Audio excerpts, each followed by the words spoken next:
ශ්‍රී ලංකා ඉතිහාසයේ දරුණු තම ඛේදවාචකයට අපි මුහුණ දෙමින් සිටිනවා. මෙහිදී අප කළ යුත්තේ රට නැවත වතාවක් පෙර තිබුණාටත් වඩා යහපත් තත්ත්වයකට ගෙන ඒමයි.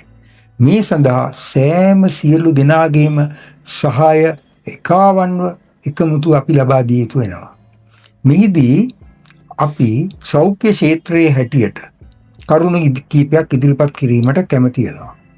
මොකද 1936 මේ රටේ තිබිච්ච දැවැන්තම වසංගතය වෙන මැලේරියා වසංගතයෙන් දිනකට 100 ගණනක් මේ යද්දී මාතර මිලිදිනියේ රසවේද පරපුර ඉදිරියට ආවා මේ රෝගී ජනතාව බේරගන්න. අද ඊටත් වඩා දරුණු ඛේදවාචකයකට මුහුණ දී සිටින මොහොතේ ඒ පරම්පරාවේ වර්තමාන නියෝජනයේ හැටියට අපට නිහඬ විය නොහැකි.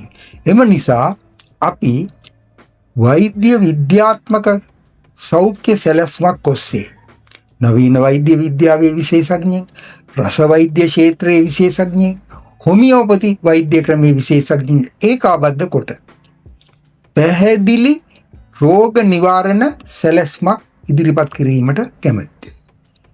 ඒ සඳහා මේ සියලු දෙනාගේම එකමුතුකමට නායකත්වය දෙන්නේ රස ජන පෞර නම් සංවිධානයයි.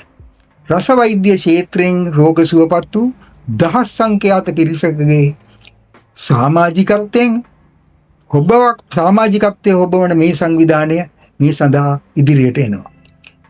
එම නිසා අපි කියන්න යන්නේ ශ්‍රී ලංකාවේ වාර්ෂික සෞඛ්‍ය ක්ෂේත්‍රයට වියදම් වන මුදල රුපියල් බිලියන 900 ගණනක්. නමුත් අපගේ පැහැදිලි සැලැස්ම යටතේ විශේෂයෙන්ම නවීන වෛද්‍ය ක්ෂේත්‍රයේ නියෝජනය කරන විශේෂඥ වෛද්‍යවරුන්, රස වෛද්‍ය ක්ෂේත්‍රයේ, හොමියෝපති වෛද්‍ය ක්ෂේත්‍රයේ අයගේ පූර්ණ කැපවීම යටතේ මේ මුදල හරි අඩකින්, ඒ කියන්නේ රුපියල් බිලියන 350කට ප්‍රමාණයක අවමකට තවත් රුපියල් 350ක මුදලක් වාර්ෂිකව රජයට ඉතිරි කර දීමේ පැහැදිලි සැලැස්මක් අනුවයි අපි කටයුතු කරන්නේ. මා ඊයේ මේ පිළිබඳව ජනාධිපති ලේකම් කාර්යාලයේ අතිරේක ලේකම්වරයෙකුත් දැනුවත් කරමින් සිටියා. එම නිසයි අද මා මෙම ප්‍රකාශය කිරීමට උත්සුක වුණේ.